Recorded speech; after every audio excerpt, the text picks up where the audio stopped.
घरोघरी मातीच्या चुली या मालिकेच्या नवीन इंटरेस्टिंग भागामध्ये आपल्याला असं पाहायला मिळणार आहे. शर्वरी ही लपून छपून जानकीवर लक्ष ठेवून असते. आता जानकीला याबद्दल काहीच माहिती नसतं की शर्वरी आपल्यावर बारीक लक्ष ठेवून आहे. आणि अशातच आपण पाहतोय आता शर्वरी ही जानकीकडे लपून छपून काय पाहते हे लांबूनच सुमित्राने पाहिलेलं असतं आणि सुमित्राला कळून चुकलेलं असतं. शर्वरीच्या मनात काहीतरी वेगळं चाललंय. आता मला जानकीला या बाबतीत इन्फॉर्म केलंच पाहिजे. आणि अशातच आता सुमित्राने तिच्या मोबाईलवरून अलगदच जानकीला फोन केलेला असतो. जानकी बघते, अरे घरातल्या घरात आईंनी मला फोन केलाय. असं तर आईंनी कधीच केलं नाही. नक्कीच काहीतरी प्रॉब्लेम किंवा सिच्युएशनच तशी असेल. आणि लगेचच आता जानकी फोन रिसीव्ह करते आणि तेवढ्यात इकडून सुमित्रा बोलू लागते, जानकी थांब, एकही शब्द बोलू नको, फक्त ऐक मी काय सांगते ते. आणि अशातच आता जानकी म्हणत असते, हो हो हो बोला. तेवढ्यात सुमित्रा म्हणत असते, तू आता किचनमध्ये आहेस आणि अजिबातच वळू नको. तुझ्यावर मगाचपासून शर्वरी बारीक लक्ष ठेवून आहे. मला वाटतंय तिच्या मनात काहीतरी वेगळं चाललंय. जानकी तुला सावध राहायला पाहिजे. हे वाक्य ऐकल्यावर आता जानकी म्हणत असते, आई आई थँक्यू सो मच. खरंच तुम्ही किती मोठं काम केलं, तुम्हाला नाही सांगू शकत मी. मला आधीपासून थोडाफार संशय होता, पण आता तो माझा संशय खरा ठरला. त्यावर सुमित्रा म्हणत असते, मग मी काही करू शकते का? त्यावर जानकी म्हणत असते, नाही नाही अजिबातच तुम्ही काही करू नका. आता जे काही करायचं आहे ते मी करणार. असं म्हणून आता जानकीने सुमित्राला एक वेगळाच इशारा दिलेला असतो. लगेचच आता सुमित्रा फोन ठेवते. तेवढ्यात आपण पाहतोय आता जानकीने एक मेसेज टाईप केलेला असतो आणि तो ऐश्वर्याला पाठवलेला असतो. ऐश्वर्या इकडे तिच्या बेडरूममध्ये असते आणि जानकीचा आलेला मेसेज ती लगेचच पाहते. त्यात लिहिलेलं असतं, अगं ऐश्वर्या, मी काय सांगते ते नीट ऐक. मी किचनमध्ये आहे आणि माझ्यावर बारीक लक्ष ही शर्वरी ठेवून आहे. नक्कीच हिच्या मनात काहीतरी सुरू आहे. ऐश्वर्या तू काहीतरी शोधून काढ, तोपर्यंत मी माझ्या पद्धतीने बघते काय करायचं. आता ऐश्वर्या बाहेर आलेली असते आणि लपून छपून पाहणाऱ्या शर्वरीच्या खांद्यावर हात ठेवत म्हणत असते, काय ग शर्वरी, हे काय चाललंय तुझं? हे वाक्य ऐकल्यावर शर्वरी खूपच घाबरते. ती म्हणत असते, काय ग ऐश्वर्या, तू अशा पद्धतीने मागून माझ्या खांद्यावर हात ठेवलाच कसा? त्यावर शर्वरीच्या पुन्हा एकदा खांद्यावर हात ठेवत ऐश्वर्याने जोराचा खांदा दाबलेला असतो आणि ऐश्वर्या म्हणत असते, काय? हे बघ असा ठेवला. हे वाक्य ऐकल्यावर शर्वरी म्हणत असते, खूपच मस्ती आली आहे तुला. तेवढ्यात मागून सुमित्रा येते आणि बोलू लागते, काय गे ऐश्वर्या, माझ्या मुलीला का त्रास देतेस तू? आता सुमित्रा ही डिरेक्टली ऐश्वर्याला बोलत असते आणि त्याच वेळेला आता इथे असलेली शर्वरी थोडी माझात बोलू लागते, बघ बघ ऐश्वर्या, तुला काय वाटलं इथे मी एकटी आहे का? माझी आई सुद्धा माझ्या बरोबर आहे, त्यामुळे जास्त माच करायचा नाही. हे वाक्य ऐकल्यावर ऐश्वर्या म्हणत असते, तुझी आई तुझ्या सोबत आहे म्हणून तू आता वाचलीस, नाहीतर या क्षणाला तुझं थोबाड इकडचं तिकडं केलं असतं. आणि अशातच आता शर्वरी म्हणत असते, पण पुन्हा माझ्या खांद्यावर अशा प्रकारे हात ठेवू नको, नाहीतर मी तुला कुठेच हात ठेवायच्या लायकीचे ठेवणार नाही.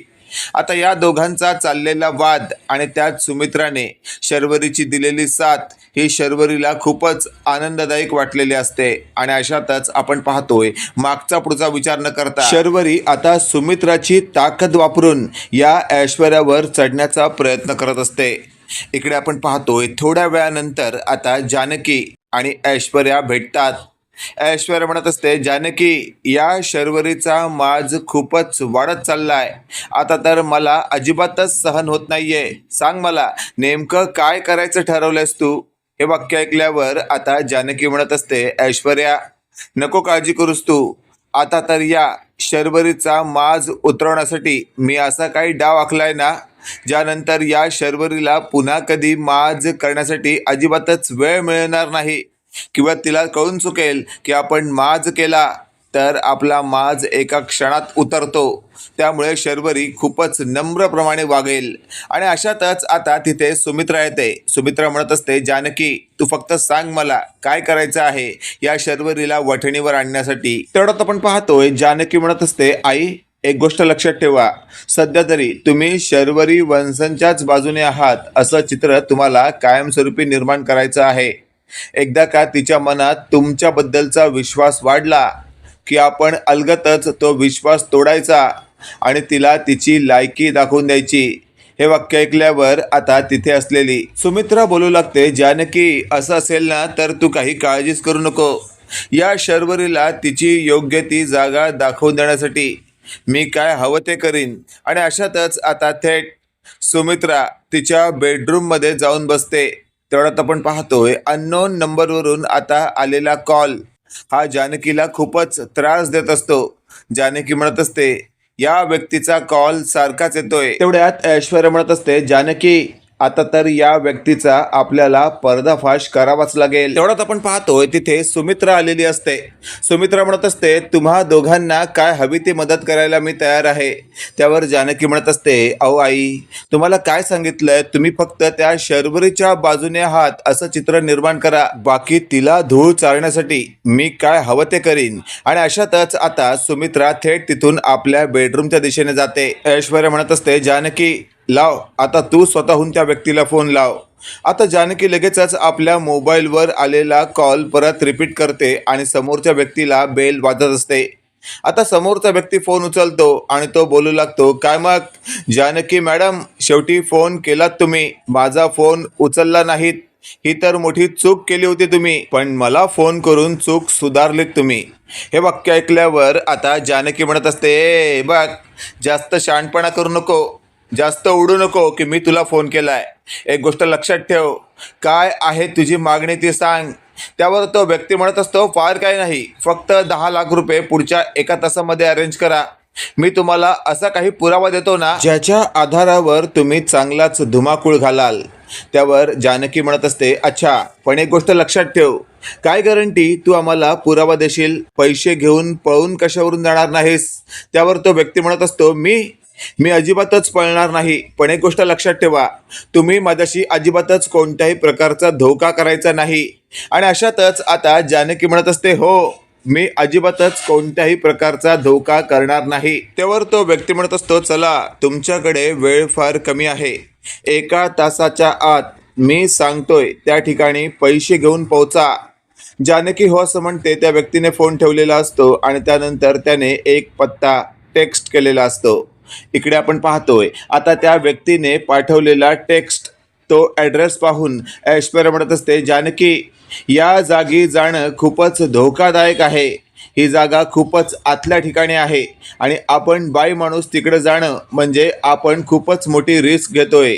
त्यावर जानकी म्हणत असते, ऐश्वर्या रिस्क तर घ्यावीच लागेल, रिस्क नाही घेतली तर आपल्याला कसं कळणार की नानांचा मोबाईल याच्याकडे आहे की नाही. आणि एकदा का नानांचा मोबाईल भेटला की आपण आपल्या पद्धतीने याची काशी करू. त्यावर ऐश्वर्या म्हणत असते, जानकी कशावरून तो एकटाच असेल, त्याची पूर्ण गँग नसेल, आपल्याला आपल्या सेफ्टीचा आधी विचार केला पाहिजे. तेवढ्यात आपण पाहतोय मागून अवंतिका आलेली असते. अवंतिका म्हणत असते, ऐश्वर्या, जानकी बहिणी, सेफ्टीची काळजीच तुम्ही करू नका, मी तुमच्याबरोबर एक जबरदस्त असा व्यक्ती पाठवते जो पोलीस आहे, जो तुम्हाला साध्या वेशात त्या ठिकाणी मिळेल आणि तो तुमची मदत करेल. हे वाक्य ऐकल्यावर जानकी म्हणत असते, घे घे ऐश्वर्या. अवंतिकाने आपला हाही प्रॉब्लेम सॉल्व केला आणि अशातच आता थेट अवंतिकाने त्या पोलीस व्यक्तीला जानकीच्या बरोबर जाण्यासाठी सुचवलेलं असतं. इकडे आपण पाहतोय आता जानकी थेट त्या व्यक्तीला भेटायला 10 लाख रुपये घेऊन घरातून निघालेली असते. आणि अशातच आता जानकी त्या ठिकाणी पोहोचताच जानकीने त्या अननोन व्यक्तीला कॉल करून सांगितलेलं असतं की तुम्ही सांगितल्याप्रमाणे मी 10 लाख रुपये घेऊन आली आहे, आता लवकरात लवकर मला माझ्या नानांचा मोबाईल द्या. त्यावर तो व्यक्ती म्हणत असतो, गद्दार, गद्दार निघालात तुम्ही. हे वाक्य ऐकल्यावर जानकी म्हणत असते, काय गद्दार, कशावरून गद्दार बोलताय तुम्ही. आणि अशातच आता गद्दार मला बोलावं लागतंय, कारण ज्याप्रमाणे तुम्ही वागलात ना त्यामुळे मी तुम्हाला गद्दार म्हणतोय, असं तो व्यक्ती जानकीला म्हणतो. तो व्यक्ती म्हणत असतो, तुम्ही चक्क पोलिसांना इथे घेऊन आलात. त्यावर जानकीच्या लक्षात येतं, कदाचित याने लांबून पाहिलंय की माझ्याबरोबर अवंतिकाचा तो पोलीस मित्र आला आहे. आणि अशातच आता हा अननोन नंबरचा माणूस म्हणत असतो, जानकी मॅडम, आता तर मी तुम्हाला अजिबातच तो मोबाईल देणार नाही. त्यावर जानकी म्हणत असते, अहो हे बघा, असं करू नका. आम्ही त्यांना आणलंय असं तुम्हाला वाटतंय, पण आम्ही त्यांना खरंच आणलेलं नाहीये. कदाचित त्यांनी मला पाहिलं असेल आणि माझ्या मागावर आले असतील. इकडे आपण पाहतोय, आता त्या व्यक्तीने फायनली असं म्हटलेलं असतं, जर तुम्हाला तुमच्या नानांचा मोबाईल हवा असेल तर आता मी सांगतो त्या ठिकाणी पैशाची बॅग ठेवा. मी तिथे थोड्या वेळाने मोबाईल ठेवतो पैसे हातात आल्यावर, पण पैशाची बॅग ठेवल्यानंतर सरळ तिथून निघून जा. जर मागे वळून पाहिलं तर लक्षात ठेवा, मी त्या ठिकाणी येऊन मोबाईल ठेवणारच नाही, मी इथून पळून जाईन.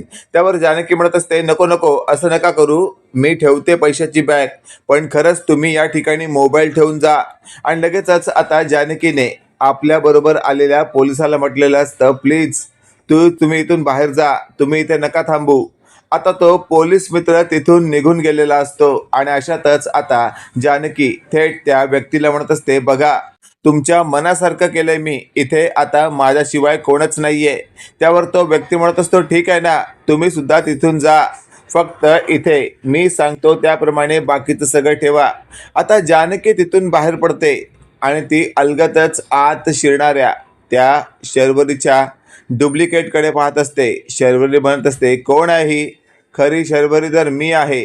आणि अशातच आता खडग्यातून वाट काढत सहज पुढे आलेली शर्वरी स्वतःचा पाय घासत म्हणत असते, खरंच किती व्याप आहे, किती व्याप आहे हे सगळं करणं. आणि अशातच आता जानकीने ते सगळं पाहिल्यावर जानकी म्हणत असते, म्हणजे या व्यक्तीबरोबर शर्वरी मिसळलेली आहेस तर. आणि अशातच आता तो व्यक्ती म्हणत असतो, माफ करा, खरंच या सगळ्यामध्ये ही शर्वरी इन्वॉल्ड आहे, हे मला माहितीच नव्हतं. काय गये, तू कसं काय इन्वॉल्ड केलं? त्यावर मागचा पुढचा विचार न करता मला तुम्ही जर काही बोललात तर इथल्या इथे या शर्वरीला संपवीन, असं जेव्हा त्या व्यक्तीने म्हटलेलं असतं, त्याच वेळेला जानकी म्हणत असते, नाही हा नाही, अजिबातच नाही. आपल्या या सगळ्या प्रकरणामध्ये आपण या व्यक्तीला अजिबातच मारता कामा नये. आणि अशातच आता तिथे शर्वरीची बाजू मांडायला आलेल्या शौर्यवर्धनला तिकडे असलेली आता ही जी कावेरी आहे ती म्हणत असते, मागचा पुढचा विचार न करता तुम्हाला जे काही देण्यात आलंय त्याचा विचार कधी केला का? आता शर्वरीची बाजू मांडून दिली, यात काय नवीन वैशिष्ट्य नाहीये, पण ज्या पद्धतीने शर्वरीची बाजू मांडून दिली त्याला मात्र खूपच महत्त्व आहे.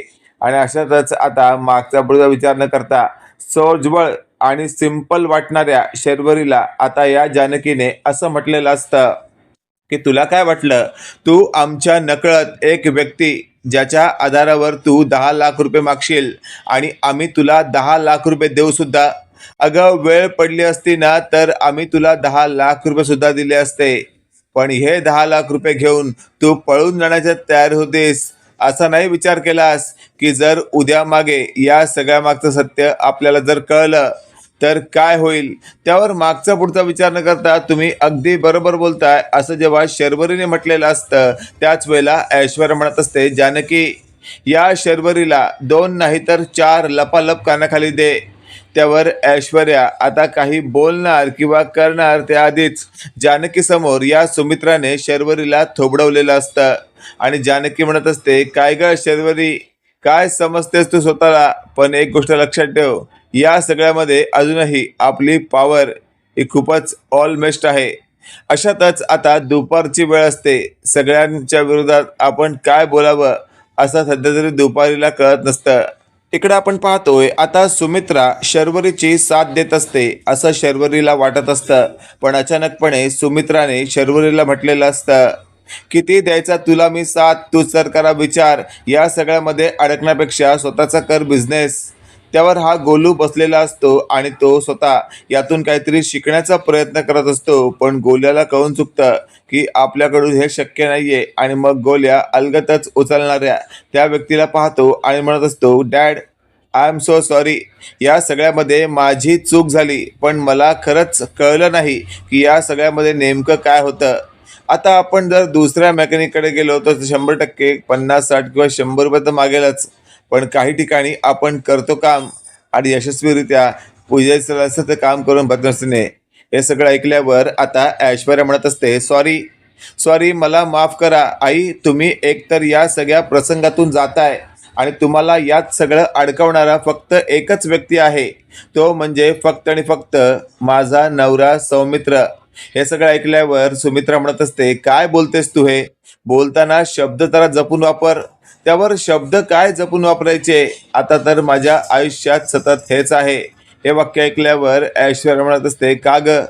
इतकं घालून पाडून बोलण्याची काय गरज आहे? त्यावर घालून पाडून नाही तर मी सगळ्यांसमोर बोलणार आणि मला माहिती आहे तुम्ही लोक मला खाट्याने देखील मारणार नाही. आता संध्याकाळच्या वेळेला या बाबतीत काही बोलणं झालं तर मी तुमची साथ देईन असं म्हणण्यात आलेलं असतं, पण बऱ्याच मोठ्या संधीनंतर आता स्पष्टपणे या बाबतीतलं सत्य समोर येतं आणि मग शर्वरी हात जोडून म्हणत असते, मला या संदर्भात काहीच माहिती नव्हतं. प्लीज असं काहीही होऊ देऊ नका. इकडे आपण पाहतोय आता अवंतिकाच्या पोलीस मित्राने या जानकीला उलटसुलट बोलणाऱ्या त्या अननोन नंबरवरून कॉल करणाऱ्या व्यक्तीला धरलेलं असतं आणि तिथेच बदडायला सुरुवात केलेली असते. जानकी म्हणत असते, जाऊ दे जाऊ दे, सोडा त्याला, उगाच स्वतःला त्रास करून घेऊ नका. त्यावर जानकीला आता ती व्यक्ती म्हणत असते, मी मी आणि उगाच त्रास करतोय? बघा, आपण फक्त एकच काम करायचं. आपण जर व्यवस्थित असू तर आपल्याला आणखी 4-5 काही बोलण्यात जाणार नाही. बाकी सगळं तुम्ही ठरवा. आता शर्वरी गपचूपच आपल्या बेडरूममध्ये जाते, कारण तिला कळतं या संदर्भामध्ये आपल्याला आता चांगली शिक्षा होऊ शकते. शर्वरी म्हणत असते, आई आई प्लीज मला माफ कर, या सगळ्यातून मी निर्दोष सुटायला हवी. त्यावर सुमित्रा म्हणत असते, अजिबातच नाही. तू जे काही केलेस ना आज ते मी सगळ्यांसमोर मांडणार आहे. मित्रांनो, काय वाटतंय तुम्हाला? खरंच येत्या काळामध्ये आपल्याला या मालिकेमध्ये काही वेगळं पाहायला मिळू शकतं का? कमेंट करून नक्की कळवा आणि असेच नवनवीन अपडेट पाहण्यासाठी व्हिडिओला लाईक आणि चॅनलला नक्की सबस्क्राईब करा. धन्यवाद.